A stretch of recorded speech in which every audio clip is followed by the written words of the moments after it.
Good evening, friends. Jai Hind. I'm Major Mohammad Ali Shah, and I have the honor of being in conversation with a very, very illustrious former Air Force officer actually who has given his services to the nation, to the motherland, selflessly, completely. Yes, I'm talking about Group Captain B.N. Sharma, sir, who has done his engineering from Jabalpur. He was a technical officer in the Indian Air Force, and he will tell us what, according to him, could be the way forward to bring peace in a beautiful state like Manipur with beautiful people. Sir, Jai Hind, sir, and thank you very much for taking our time, sir. Jai Hind, Mezza, and the namaskar to all the viewers of your channel. Thank you very much for giving this opportunity. And absolutely, the question you have asked is the most important question in today's scenario about the Manipur. Nobody has asked these questions. I have seen many TV channels and YouTube channels, but nobody has asked this question so far. And I am very grateful to you for thinking such a long term about the Manipur and India as a nation. See, firstly, we need to disarm all the arms groups, let it be Meitei community or let it be Kuki community, because with arms you cannot bring peace. The same thing, our Prime Minister and our External Minister, the Government of India, many officials keep saying that if you want to bring peace with Pakistan, that they have to stop training the terrorists and they should stop giving training to the terror groups. Similarly, though it is an internal matter, it is equally important that when you have armed groups, let it be of any groups, it cannot bring peace. So firstly, the people who are having arms should be disarmed. So in this, I'll bring two categories. The first, let's say, because most of the media, I keep hearing about the Meitei groups having looted about arms from police station and all those things. Yes, agreed. They would have done it. But they come under the ambit of law, rule and regulation of Indian Constitution. So they can be booked and they can be punished. And the same thing is happening. Operations are conducting at certain places, and if not done at certain areas, that can be done and it can be recovered. Similarly, the Kuki communities also need to be disarmed. And in this, say about more than 100 days of this crisis, we have seen many alarming videos, many from Kuki community, because I have not seen, I don't know if you have if anybody has some videos having a Meitei community with sophisticated weapons and arms roaming around and doing drills or parading, you can let me know. I'm not aware as of now. But however, we have seen many videos of the Kukis. With even in 15 August, we have seen they were parading with heavy sophisticated arms and weapons. So it is very alarming. And also, we have seen the firing from hillside. Even the villagers, like the farmers who are going for regular routine farming, they are not safe.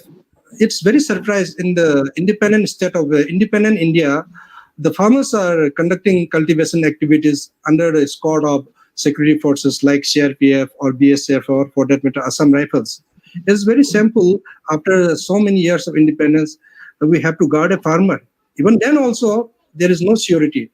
And at certain places, due to the conflict, the farmers are not allowed to enter into their farmlands or the paddy fields because of the security reasons, as reported in the media and my friends who are in Manipur. So this is very alarming. And also, I am afraid about the way things are going in the national securities. So narco-terrorism is one of the most important aspects. And I would be subsequently talking a little bit about narco-terrorism. And why I am saying is a lot of money is there in narco-terrorism, or rather poppy plantation and the drug cartel groups. So I do not blame the whole Kuki communities. This narco-terrorism, that drug cartel may be from all the communities. It may be Meitei, it may be Kukis, or it may be other communities also. I don't know. It is the duty of the investigation agency and the government of India to crack down this narco-terrorism and bring stable Manipur. So this is one aspect. And I'll be focusing on the suspension of operation. So Indian Army is a very credible army in the world. I would say not only in Asia or India, it's very credible force in the world. They have won many wars. Even after independence, we have seen a lot of good works done by the army, and I have no doubt about the Assam Rifles too, because they are led by the officers from Indian Army. The Jawans may be of permanent nature, but however, the leadership of the Indian Army are leading the ARs, that is Assam Rifles. Some stray incidents would have happened, as people have indicated, and I also have spoken in length about this subject. However, they are respected forces. But the problem here is a decision taken by Government of India, Government of Manipur, or partly by Indian Army in 2005, 2008, and the subsequent years. Yes, I'm talking about suspension of operations, or in Manipur, it is non-general as SoO. This terminology I never knew. I just came across this terminology after, say, about 15 or 16 May. So the reports of incidents. This year, yeah, just 3 months back. Yeah, just 3 months back. I never knew that there is an agreement called suspension of operation. So May, about 15 May, I came to know, somebody told me just SoO should be removed. Oh, I asked, what is SoO? Then he told me, you don't know what SoO? I don't know. If people like me, experienced 26 years of service in defense, did not know about the SoO. So I'm sure a lot of people also would not be knowing in the mainland. However, some of the educated lot or well-read people in Manipur are aware, and through them I came to know, and I was happy to get a copy of that agreement, and I read, and it was very astonished for me and shocked in my life. The intention of the army would be, or I would say, intention of the army must be very good at that time, because Northeast is such a terrain you already served, so you know better. The terrains are very hostile for Indian Army or any security forces to operate. If you compare any attack from any insurgency groups, so that time they would have thought, the Indian Army in particular, if we have some arrangement of not firing to each other, it will be good for the Indian Army. And also they would have thought, if we take, there's many factions of insurgencies, the Kukis, the Nagas, Meiteis, even in the Meiteis, so many insurgency groups are there. You are aware more than me. And the Kukis, there are more than 30 insurgencies or militant groups. So out of that, Indian Army have chosen about 25 strong or influential group, and they have undergone an agreement called suspension of operations in 2005. And at that time, Indian Army, I would not say Indian Army, because I said it's a very reputed organization. So the Indian Army cannot have a short-term thinking.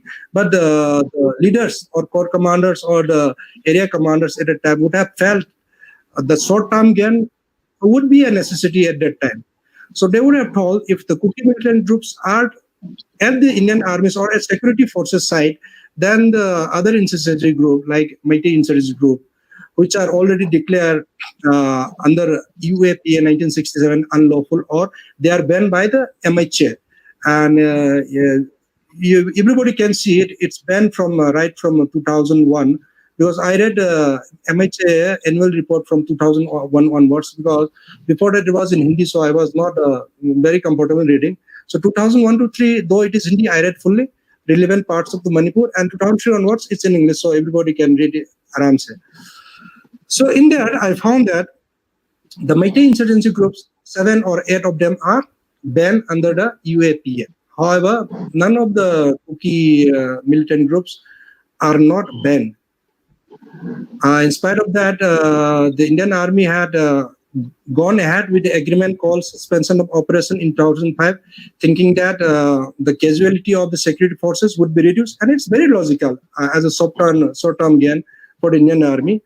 And they went ahead with this plan, and to my astonishment, the number of security forces killed from 2001 to 2004 was 143. However, from 2005 to 2008, the number of security personnel killed by the extremists or insurgency group is 133. So there is a reduction of 10 security personnel's life. Though 10 is also very high in my opinion.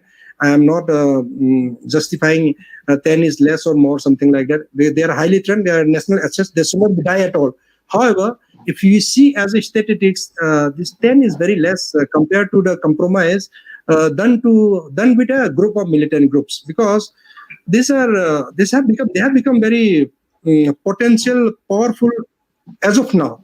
That time they would not have been very powerful, and with their help, the Meitei insurgency groups have been more or less eliminated, not totally but almost, because I am seeing the numbers. The numbers from 2005 to 2021, 2005 to 2008 is 3,944 as per MHA report, and 2009 to 2021 is 701. So after the signing of the SoO agreement by Indian Army in 2005 and the India government and the Manipur government on board in this agreement in 2008, the number has gone very high. So I would say rather many Meitei insurgency groups have been killed, and the arrests also close to around 15,000. So arrests and kill mostly cross more than 20,000. So in my opinion, the main objective of SoO agreement was achieved in 2000. Say let's say 8 May itna ho gaya, to 2009 or 10 it had achieved. So army would have suggested, but somehow they did not do, and they would have.